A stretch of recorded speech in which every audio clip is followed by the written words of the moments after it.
Нет прямого «я тебя люблю». В момент признания адыги обычно говорят «я тебя хорошо знаю».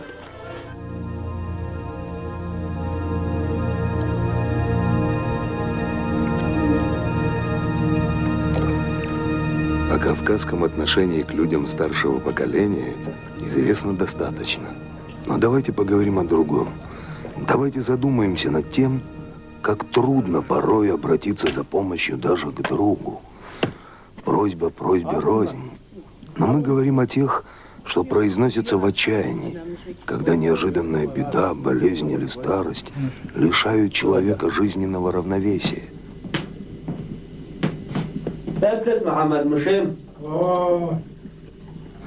Обращение за помощью в таких обстоятельствах – это просьба отчаявшегося человека.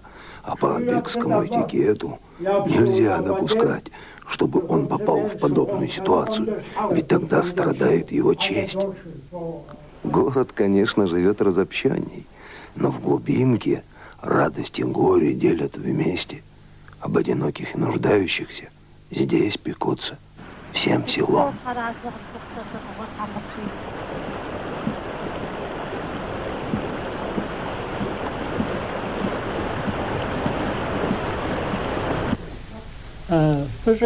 Согласно Адыга Хабзе, помогать человеку надо незаметно.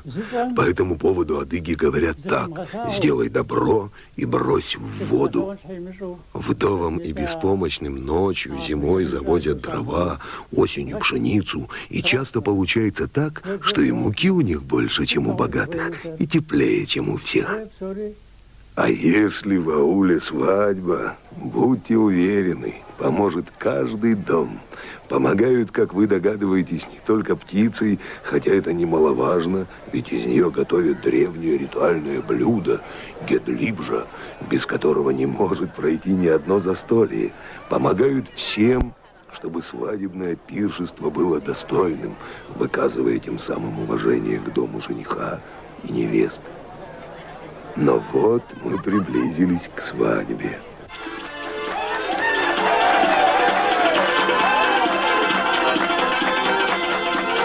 Рассказывают, в старину кабардинскую свадьбу праздновали 7 дней и 7 ночей. Более простые люди провожали гостей через 3 дня. Но сколько бы ни длился праздник, он стягивал в тугой узел все нормы национального этикета. Адыгский философ Жабаи Казанока сказал однажды, что побывать на большом празднике и большой войне одинаково трудно, ибо из битвы, из празднества надо выйти с честью. Нравы здесь всегда отличались особенной строгостью. Мужчине непозволительно было коснуться в танце платья девушки. Если же это случалось, свадебный распорядитель Хатияка останавливал танец и объявлял о нарушении.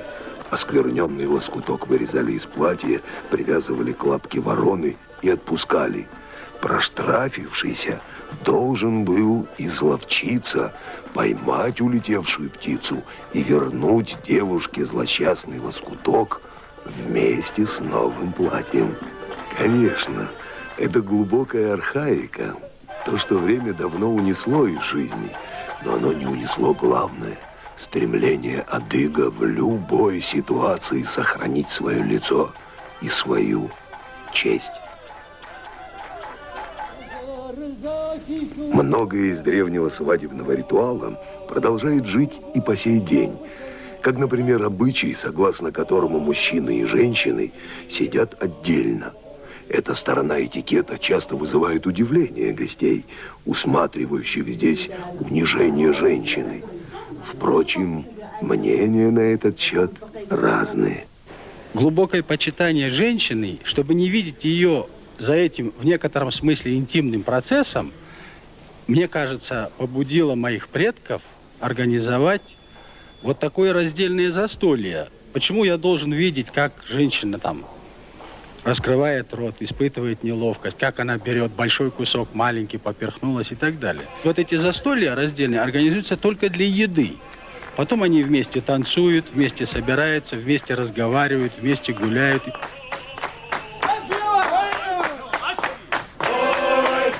черкешенки славились своей красотой во всем мире.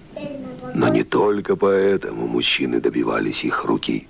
Адыгские дочери несли в себе то, чего, может быть, не было в других. Этикет.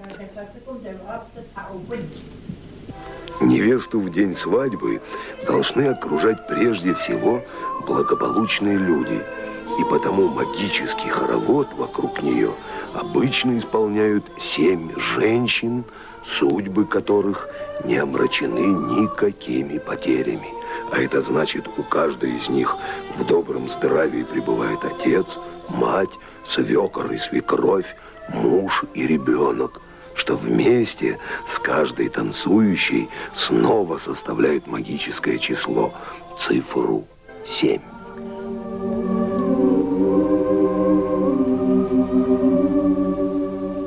Сегодня проложить дорогу – дело не мудрое, а когда-то они прокладывались веками, и люди очень дорожили ими. Но какая дорога без коня? Многие удивлялись тому, как искусно адыги управляют им. Секрет в доброте.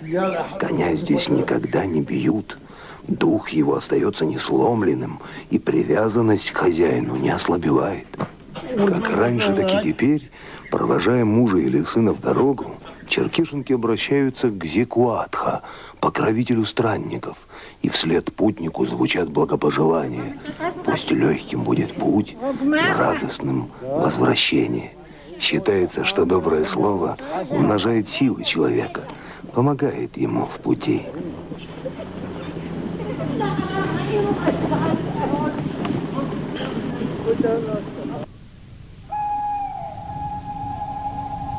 Многие адыги верят, что их предки не просто ушли в иной мир, но души их воплотились в травы, деревья и листву. В детстве я очень часто слышала от бабушки, что нельзя рвать траву. Когда ты рвешь траву, говорят адыги, это действительно в реальности существует такое осознание. Рвешь усы своего дедушки, говорят. По древним адыгским традициям земля предков всегда должна оберегаться. Лес не только наш, но и тех, кто придет после нас, говорят старики, и согласно этому ничего в окружении черкеса нельзя трогать без нужды, иначе последует неминуемая кара. Так считалось, что виновнику вырубки деревьев не сдобровать в жизни, и желания его не сбудутся в пути.